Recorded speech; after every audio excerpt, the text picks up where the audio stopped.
Hello everyone, my name is Ramsha and I have come with another exciting episode of Spoken Stage. I have got Mr. Sadeeq Akbar with me in my studio, who is an ESL, PTE and IELTS trainer. Hello sir, how are you? I'm perfectly all right. How about you? I'm great. Thank you. Sir, how many sections are there in IELTS listening test? Well, in IELTS listening, basically there are 4 sections. They are also called parts as well. Each part has different, audio, and it involves the candidates in different conversation.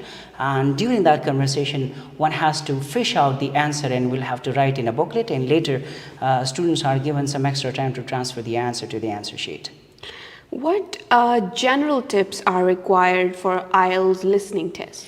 Well, I would say that the most important thing is that one has to be very attentive, during listening to the audio track. And besides, you have to be a very good reader. So from reading, you can predict actually your answer as well, such as there are some signpost words, and one can even actually predict that what is the answer, what kind of answer is coming actually, and that particular space, or maybe the kind of I would definitely say that there are some sections which you thoroughly read, and from thorough reading one can actually predict the answer. So I would say one has to be a very attentive listener and a good reader. So then obviously one can score above 7 or 8 bands even.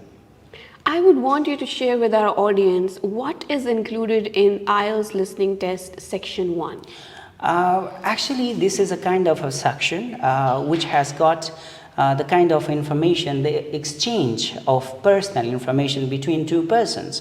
Most of the time a person is a client and the other is a seller, or providing the information regarding an organization where an individual would like to either get registered, such as booking a test maybe, or taking admission by a student, or even booking, or let's say taking kind of a membership of a club or something. So it's an exchange of information where one has to actually tell the address. You have to quickly write the address as well, then a phone number, then the kind of a location, the time of meeting as well, and all it takes like the exchange of personal information. So there is sometimes the withdrawal of information as well, such as if I tell you of my phone number and I make a mistake, so I would rather repeat only a single digit. But if you are the one who do not know, like cancelling all the number, then I'm not going to repeat it for you. So one has to be very careful regarding withdrawal of information and rewriting as well. What is IELTS listening test section 2 all about?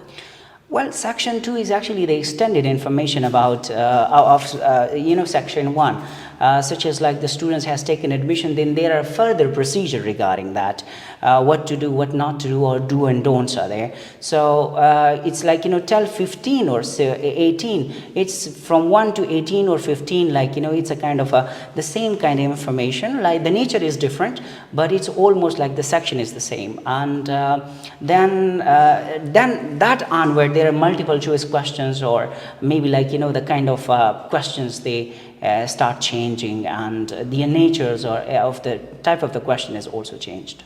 Please share with our audience everything necessary about section 3 of IELTS listening test.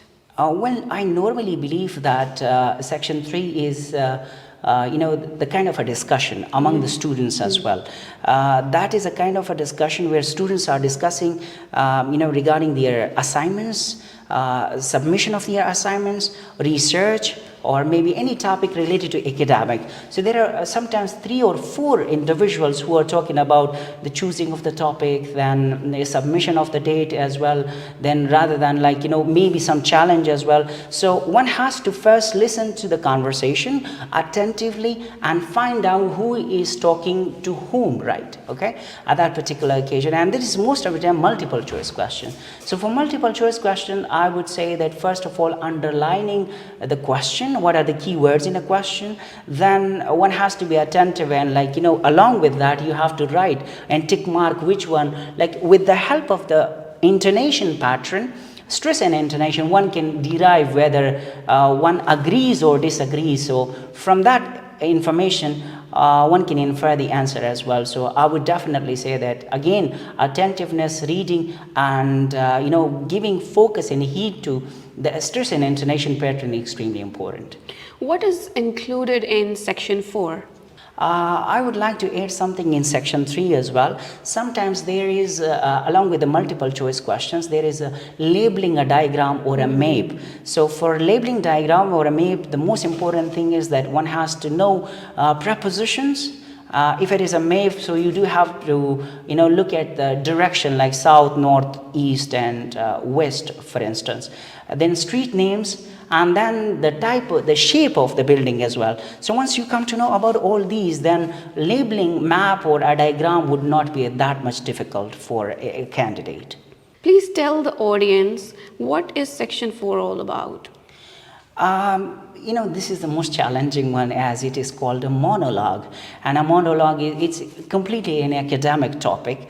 Where a lecturer actually lectures about a new development or a research, and where discussion is more, but in the booklet the information is less, and one has to again heed a lot in order to come up with the kind of information and fish out from that the answer. The valuable tip where makes it a lot easier, this monologue, is the signpost words actually. And the signpost words, like one has to be trained in a way like one can get to know that if I start my conversation with first of all, so what it predicts that I got something that I have to speak that in sequence. So firstly, secondly, on one hand, on the other hand, then most importantly, last but not the least, or however resultantly, on one hand, on the other hand, and most importantly. So these are some of the signpost words from which one can predict actually that what is going to be the next kind of answer of mine, and what could be like. It sometimes also divides into sections as well. For example, let's say it's a research, so what will be the thesis statement of that. Then there is a section like it's called research methodology. I'm really sorry for that. And literature review. Then there is discussion as well, and recommendations. So it goes in sequence like that, and one has to be quite attentive over there again. And the signpost words actually are the ones which could help you a lot in terms of scoring higher bands. My last question. Yes. Is there any specific requirement for IELTS listening test? Well, IELTS listening test involves actually 4 different kind of activities. What I would say that a candidate has to first be a reader, that you have to read your booklet. Then you have to listen to the audio track as well. Then you have to think. And you have to comprehend what the native speaker talks about. Then at the end you have to write. So like number of things involved here. Other than that, one has to be like I would say that familiar with accents as well. Like there isn't only specific British or American. Sometimes there is Canadian and Australian accent as well. So if those who are listening to the native speakers, they have got a leverage and added benefit of scoring higher because of their familiarity, as well as listening a lot to the native speakers. Thank you so much, Mr. Sadeeq. Okay, thank you so much. So this has been the discussion about IELTS listening test. We'll come with another exciting episode. Stay tuned.